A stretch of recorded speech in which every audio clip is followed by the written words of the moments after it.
রহস্যময় আল্লাহর ওলির মাজার, যে মাজারকে শত শত বানররা পাহারা দিয়ে থাকে। তিনি হলেন হযরত শাহজালাল রহমতুল্লাহ আলাইহের অন্যতম সফরসঙ্গী শাহ বদরুদ্দিন আউলিয়া। বদরুদ্দিন আউলিয়ার মাজার সিলেটের সবচেয়ে উঁচু টিলার উপরে মাটির নিচ থেকে প্রায় 700 ফুট উপরে শাহ বদরুদ্দিন আউলিয়ার মাজার, যে মাজারের চারিপাশে প্রাকৃতিক সৌন্দর্যে ঘেরা।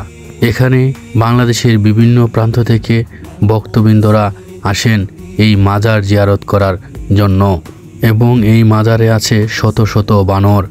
এই জন্য এই মাজারকে কেউ কেউ বলে থাকে বানরে ঘেরা মাজার। আজকের ভিডিওতে জানাবো শাহ বদরুদ্দিন আউলিয়ার মাজারে কিভাবে যাবেন।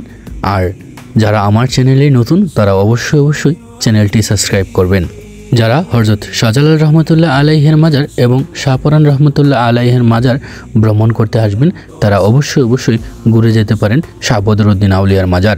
শাহপরান মাজার গেট থেকে জনপ্রতি 10 টাকা খরচ করে যেতে পারবেন শাহ বদরুদ্দিন আউলিয়ার মাজারে। রিক্সাওয়ালা মামাকে বললেই নিয়ে যাবে শাহ বদরুদ্দিন আউলিয়ার মাজারে। এই মাজারটি মাটির নিচ থেকে অনেক উপরে, তাই অনেকগুলো সিঁড়ি বেয়ে যেতে হয় এই মাজারে। মাজারের চারিপাশে বিশাল বড় বড় পাহাড়, এবং পাহাড় ধসে ভেঙে গেছে এই মাজারে যাওয়ার রাস্তাটি। মাটির নিচ থেকে প্রায় 700 ফুট উপরে এই শাহ বদরুদ্দিন আউলিয়ার মাজার। এই বদরুদ্দিন আউলিয়ার মাজারে আসলেই বুঝতে পারবেন আল্লাহর অলিরা কেন এত নিরিবিলি পরিবেশ পছন্দ করতেন। এই নিরিবিলি পরিবেশে বসে আল্লাহর ধ্যানে মগ্ন থাকতেন আল্লাহর অলিরা। ঠিক এই জন্য বদরুদ্দিন আউলিয়া সিলেটের সবচেয়ে উঁচু টিলার উপরে তিনি তার বাসস্থান করেছিলেন। এই মাজারের বানররাও খুবই শান্তশিষ্ট। তারা নিজেরা পানির ট্যাপ ছেড়ে সেখান থেকে পানি খায়, আবার তারপর পানি খাওয়া শেষ হলে আবার এই পানির কলটি বন্ধ করে দিয়ে যায়। দেখুন বানরদের মধ্যে কত সুশৃঙ্খলতা, তারা পানি খায় আবার পানির কল বন্ধ করে দিয়ে যায়। এই হলো আল্লাহর অলির খেলা, যেখানে কোনো ধরনের বেয়াদবি চলে না।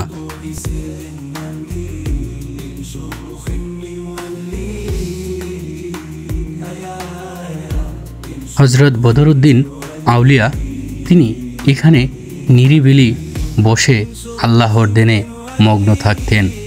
আর তারপরে তিনি ওফাত লাভ করার পর এখানেই তার মাজার শরীফ হয়।